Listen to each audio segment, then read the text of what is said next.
Venezuelan President Nicolás Maduro held a video conference with his Russian counterpart Vladimir Putin on Friday to mark the 80th anniversary of diplomatic relations between the two countries. In the United States, President Donald Trump's administration has declared South African Ambassador Ephraim Rasool persona non grata.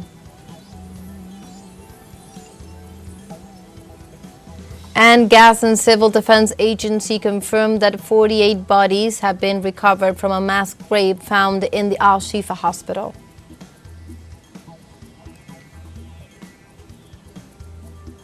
Hello and welcome to From the South. My name is Belén de los Santos, and from teleSUR Studios in Havana, Cuba, we begin with the news.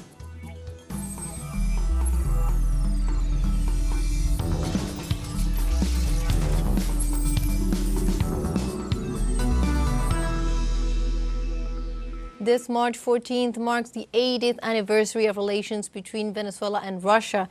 In this context, the presidents of both countries held a video conference in which they announced the deepening of their strategic cooperation. Details with our correspondent Roberto Hugo Presa. The relationship between Russia and Venezuela celebrates 80 years of history. Since 1945, the two nations have walked together in a relationship based on trust and respect, with a vision of sovereignty and cooperation without external intervention. The establishment of diplomatic relations in March 1945 allowed conditions for regular political dialogue and for expanding trade and cultural ties. The contemporary stage of operation of our countries is connected with the name of President Hugo Chavez.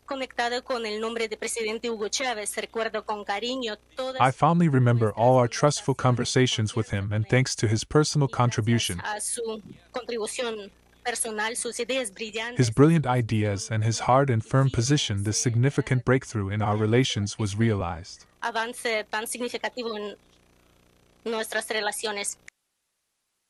This progress has made it possible this year to deepen strategic cooperation agreements in different areas. These agreements, according to Venezuelan President Nicolás Maduro, raise relations to a very high level of understanding and maturity. We have made progress in the economic, commercial, financial, and banking fields. In the field of energy cooperation, which is getting stronger and stronger now. In the field of industrial cooperation, public health, transport, agriculture, information technologies, cooperation in space, geology and subsoil use, tourism, science, education, culture, sport.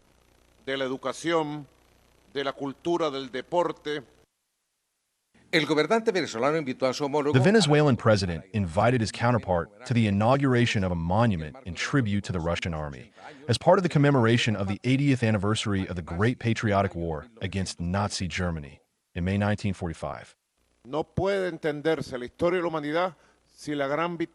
The history of humanity cannot be understood without the great victory of the Soviet Union, of the Red Army, of the Russian people against Nazi fascism.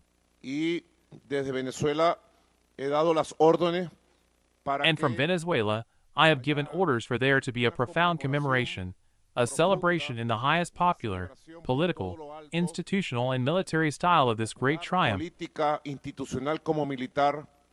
And in those days, we are going to inaugurate a great monument in homage to the liberating army of Russia, of the Soviet Union, the Russian army here in Caracas. Libertador de Rusia, de la Unión Soviética, el ejército ruso, acá en Caracas. In Caracas, the government held a commemorative act to highlight and reaffirm the nexus between the two nations for 8 decades. The role of Russia in helping Venezuela to confront the illegal blockades of the United States or the COVID pandemic was highlighted.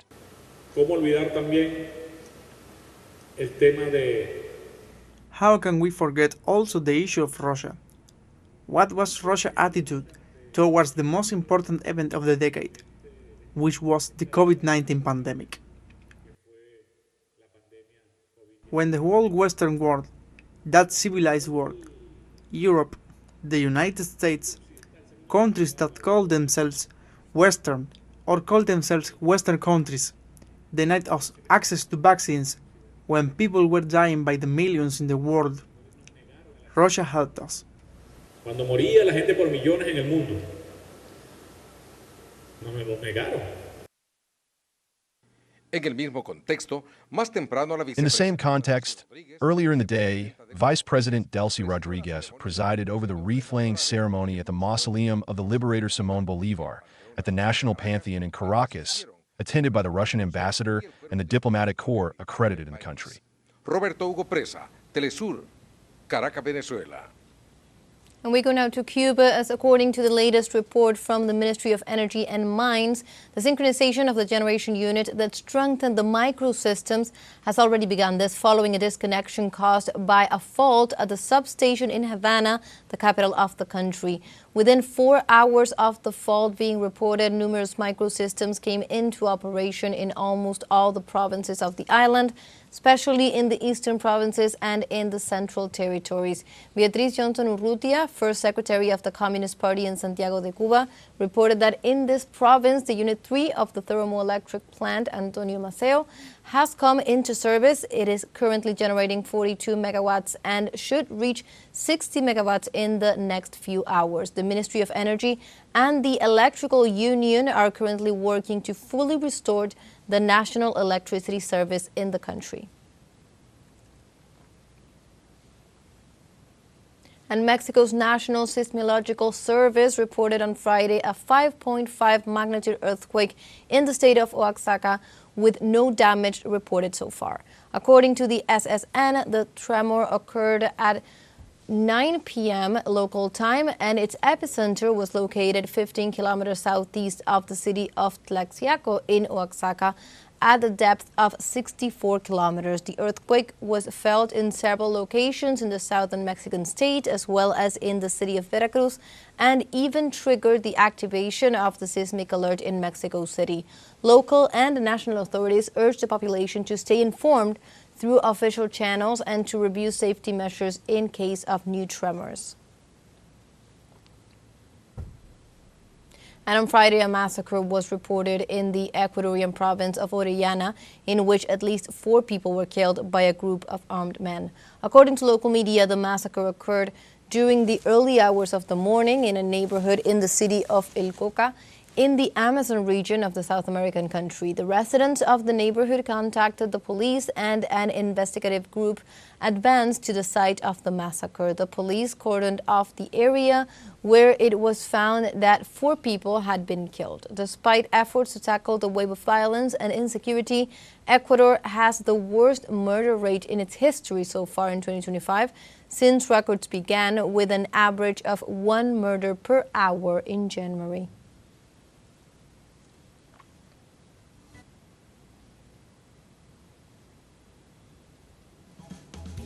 And now we have a short break coming up, but first, remember you can join us on TikTok at teleSUR English, where you will find news in different formats, news updates, and much more. We'll be right back. Stay with us.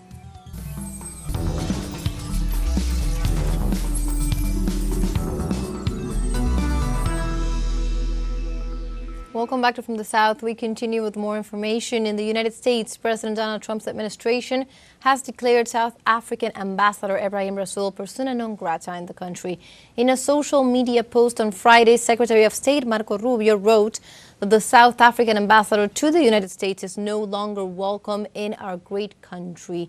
He also said that they had nothing to discuss with him and that this is why they considered him persona non grata. Rubio accused the envoy of hating the country and President Donald Trump, but neither he nor the State Department provided an immediate explanation for this decision. Rasool's expulsion is the latest in a series of moves by the Trump administration to punish South Africa, a country that has supported Palestinian rights and helped lead a case at the International Court of Justice, the ICJ, accusing U.S. allied Israel of genocidal acts in Gaza. And on Friday, the U.S. Senate passed at the last minute a bill extending federal funding for 6 months, averting a partial government shutdown. The upper chamber of the Senate, where Republicans are in control with 53 seats, passed the bill in a 54-46 vote. The approval came after Democrats backed down in their fight against President Donald Trump's campaign to cut the federal workforce at a time when Trump is locked in a trade war with some of the United States' closest allies, which has triggered a major stock sell-off and heightened fears of a recession.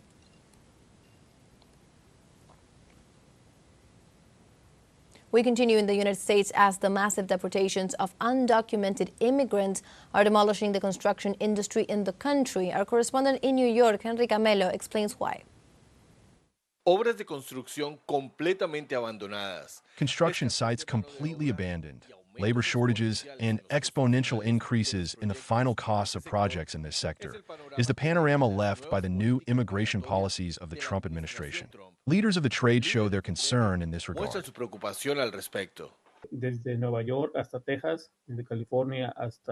From New York to Texas, from California to Florida, the feeling of the lack of Hispanic labor in construction has been noticed. The one that has felt it more is the subcontractor, the one that manages the groups, the one that brings the community to work, where they have noticed the lack of people.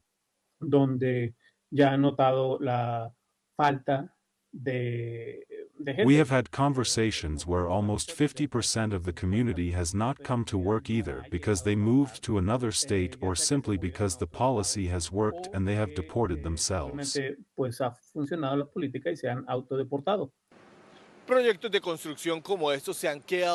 Construction projects such as these have been stalled for lack of labor, as many workers have been absent for fear of immigration rates.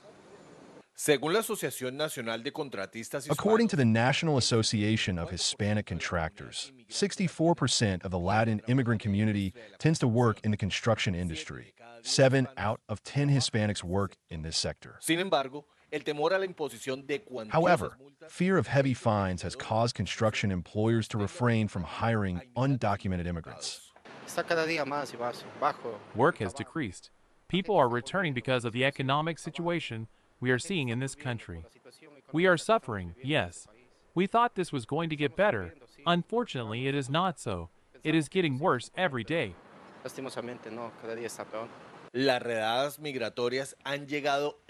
Immigration raids have literally reached construction sites, where from the roof of a house, an immigrant has challenged immigration and customs enforcement agents to come up and arrest him. I am the construction worker who endured more than 6 hours up there on the roof, and I thank all those who are concerned about me. Several people have sent me messages worried about me. Thank God I was saved, and here I am, hanging on. But how feasible is it for Anglo-Saxon workers to fill the construction jobs left by the immigrant community? I don't think there is a way for United States citizens who are used to other types of work to work in construction. They are not mentally there anymore, and to be honest, nobody gets up in the morning thinking they want to put roofs on and start demolishing.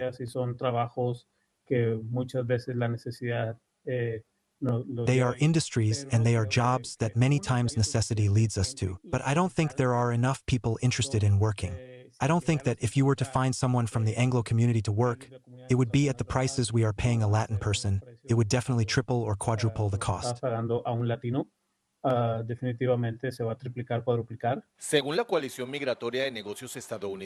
According to the U.S. Business Immigration Coalition, the reduction of immigrant workers could reduce U.S. GDP by as much as 4.2%. They contribute to the economy by generating more than $80 billion in annual taxes. Their absence is not only affecting productivity, but also the country's economic growth. Pablo Daniel Ho y Henry Camelo, teleSUR, Nueva York. And in Canada, the new Prime Minister Mark Carney was sworn in amid looming threats from the United States.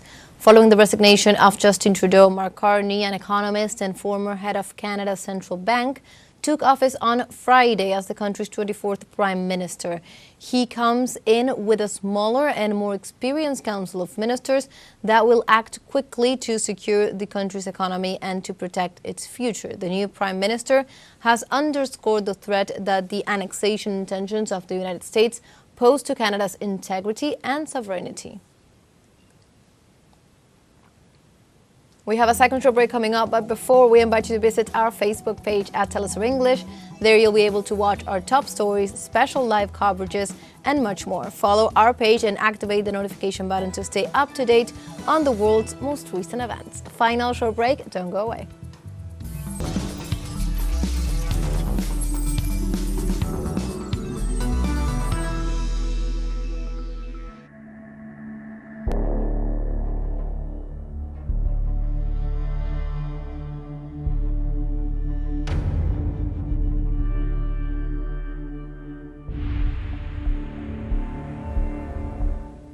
Welcome back to From the South. We continue with more information, in this case in the Middle East.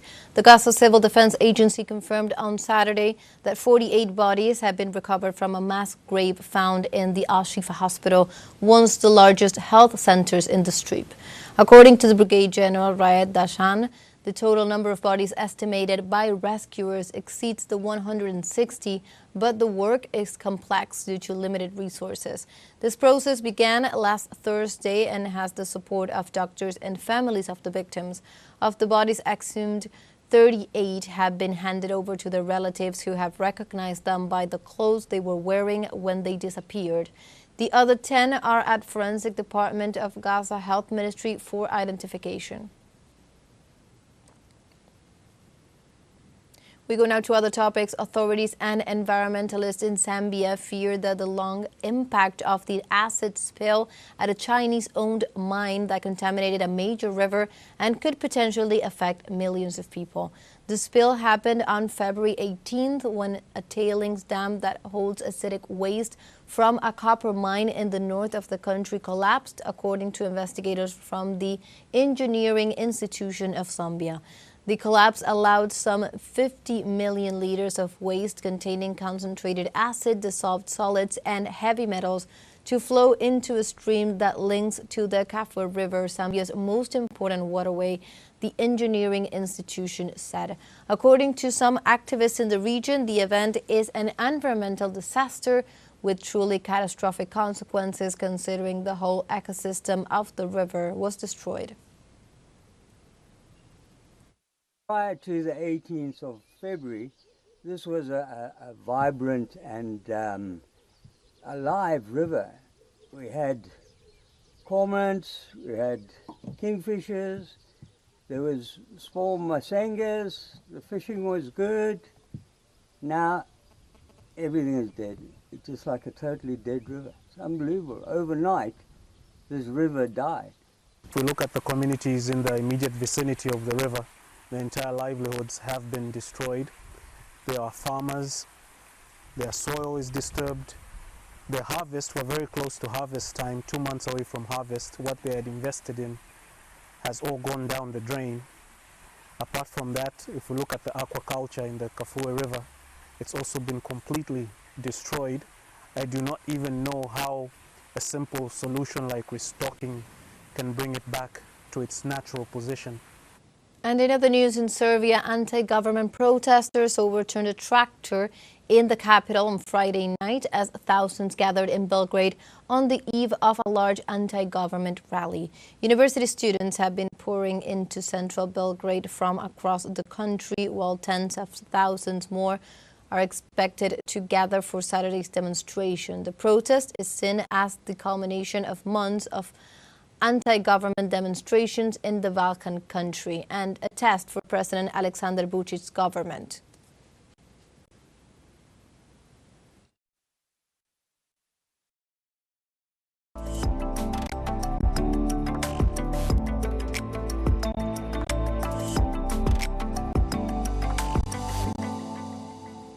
We go now to culture, as in Venezuela, the 20th edition of the International Book Fair began in the state of Miranda with the participation of 45 exhibitors. The opening ceremony of the fair, Miranda chapter, was attended by the Minister of Culture, Ernesto Villegas, the Secretary of Culture of Miranda, Gabriela Simosa, among other government authorities. The event has the objective of promoting reading among the new generations, and in this regard, the President of the National Assembly, Jorge Rodriguez, highlighted the work of the commander of the Bolivarian Revolution, Hugo Chavez Frias, in involving the Venezuelan population in literature and writing. This fair will be held until March 16th at Plaza Bolívar in Petare. And like this, we have come to the end of this news brief. You can find these and many other stories on our website at telesurenglish.net. And also join us on social media. We are on Facebook, X, Instagram, Telegram, and also on TikTok. For TeleSUR English, my name is Belén de los Santos. Thank you for watching.